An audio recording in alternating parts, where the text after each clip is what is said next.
ananiua. Mnataka nifungue niue? Kuja, niko hapa. Tena niua na watoto. Hawezi. Nataka nifungue niue. Niko hapa. Kuna kitu atakufanya. On Friday, the 19th of September, at around 7 a.m., I received a call. A 34-year-old Melsa, a mother of 3, was in desperate need of rescue in her home in Umoja, Embakasi West Sub-County, a place meant to shelter love and family. She was instead enduring fear and pain at the hands of her husband. We managed to get there in time, 30 minutes drive from my place, each minute heavy with the thought of a mother and her 3 children waiting to be saved. When the husband heard we were on our way, he fled the scene. In that brief moment, Melsa seized the chance to lock herself and her children inside, waiting anxiously for rescue. When we got there, she was scared, traumatized and confused.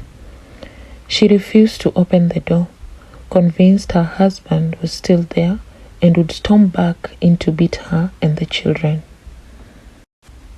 Still locked inside while we are outside, we had to plead with her, urging her to come back to her senses and open the door for us.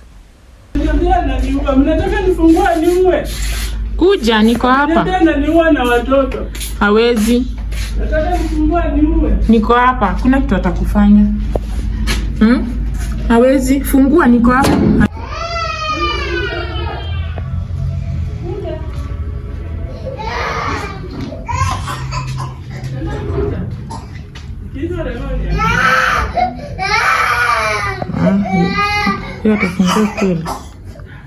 She is really scared. I begged for the longest time. The guy is not even here. It's like he heard we are coming and then he ran away.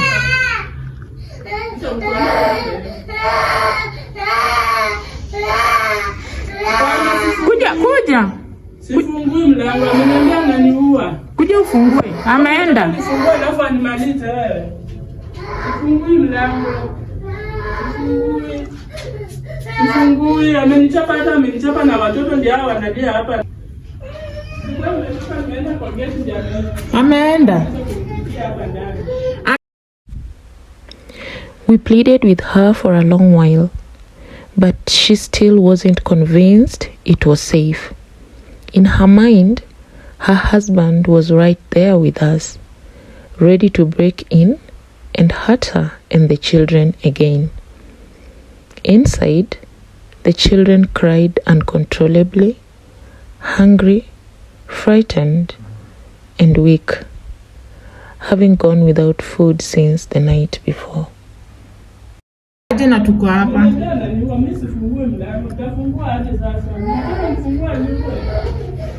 Usiogope. We, ebu fungua, huyo mtu hayuko hapa. Nimeogopa. Mimi ni askari. Kuja ufungue. Mimi ni askari, kuja ufungue. Yeah, this is so bad. Ameniambia anataka kuoa.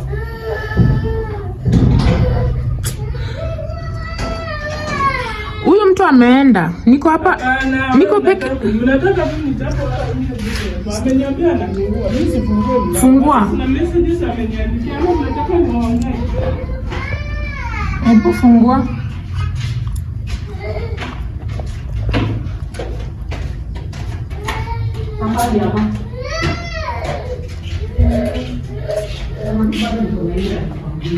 Hebu fungua. Akiwa yeye, please, ayuko fungua. Okay. Akiwa hapa, mimi nimekuja kukusaidia. Please, just come. Kuja tu fungue. Ayuko. Please, na usilie. Finally. Hayuko, si unaona nakwambia ukweli. Uko naye unataka aniue? Hapana, hakuna kitu anaweza kukufanya. Nasema ananiua leo, nimuondokee kwa nyumba, anataka kuoa. Sasa ndio maana nakupiga na watoto. Ameniambia ananitoka, anataka kuoa, nimuondokea, anataka kuleta mwanamke. Okay. Sasa anataka uende wapi na watoto? Na watoto wengine wako wapi? Sasa umekuwa ukijifunga hapa kutoka saa ngapi? Nimefunga kutoka asubuhi. Alianza kunichapia hapo nje, ndio nikaingia ndani nikafunga mlango. Anakupiganga hivi kila siku? Juzi amenipiga na kiti hadi ikaisha. Sawa, tunaenda sasa kwa ofisi ya human rights na wewe na watoto. Sawa. Vaa nguo tuende. Yeye mwenyewe ako wapi? Amekuwa hapo nje akisema anaongojea. Sasa zile ukinipigia alikuwa amesema anatungojea. Sasa messages ameandika na wangojea, leo ni siku yangu na yeye aniue ama nimuue. Alikwambia aje? Niambia leo ananiua, nisipomuondokea kwa nyumba yake ananiua. Sasa umekuwa ukijifunga hapa ndani na watoto? Kutoka asubuhi. Hadi hawajaenda shule?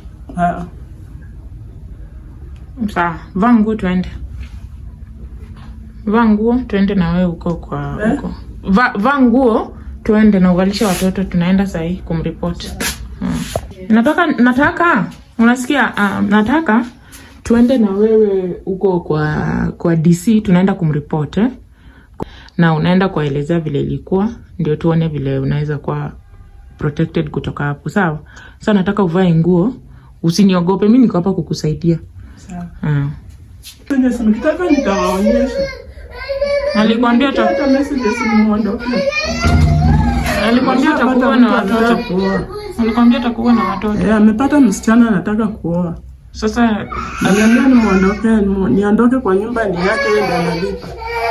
Nasikia kuna siku alikuweka nje ukalala nje na watoto usiku mzima. Ndio mazoea, ni si mara moja. Sawa, baba watoto tuende. Chukua huyo mwenye analia. Chukua huyo mwenye analia tuende. Chukua huyo mtoto tuende.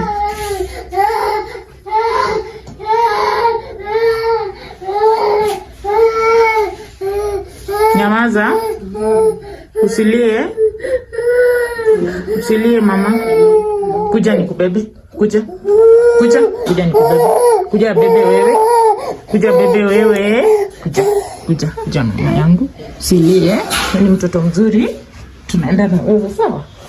Usilie, wewe ni mzuri. Vaa nguo tuende. Vaa nguo tuende.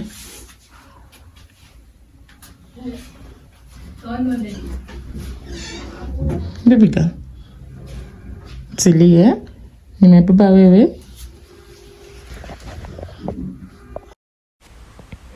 In a brief conversation, she revealed how the beatings had become routine, so severe that she had even lost part of her hearing. It was painful to see how hard it was for her to follow along. Truly, she had been living with her husband from hell. After a while, we left together for the Human Rights Office to report the matter, determined to seek justice and make sure her voice, silenced for long, would be heard finally.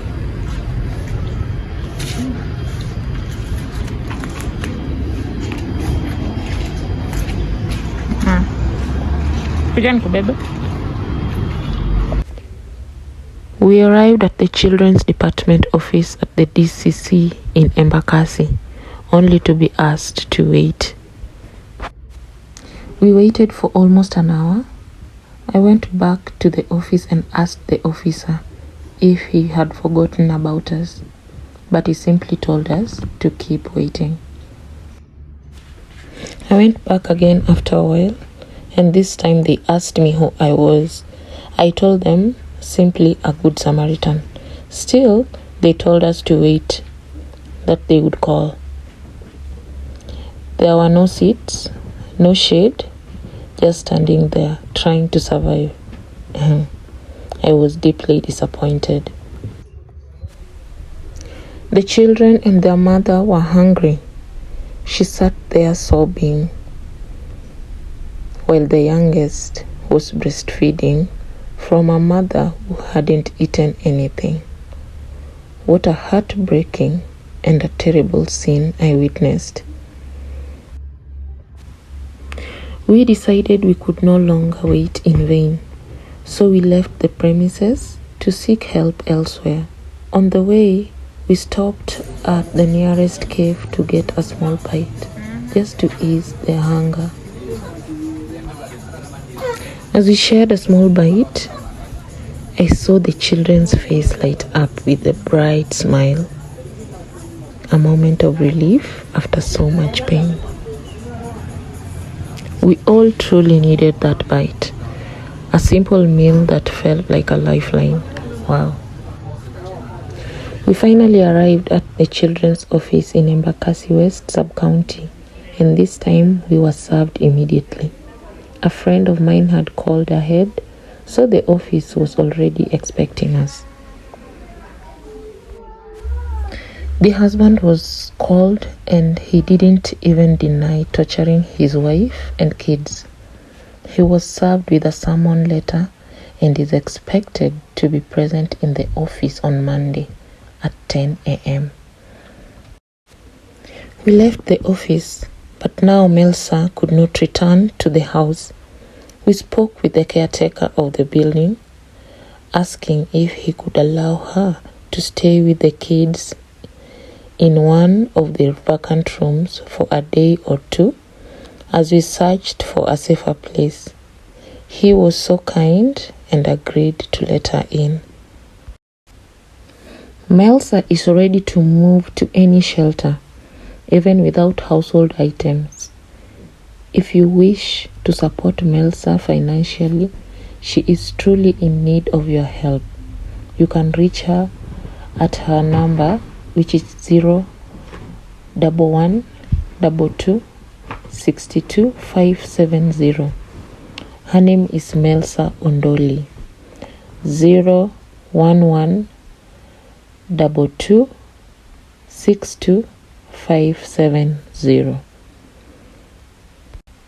Thank you so much for watching. Please share Melsa's story, because by sharing, you can help save a life. Subscribe to Eve Nyapacho Network, and don't forget to like and comment. Your support means so much to our work. Bless you.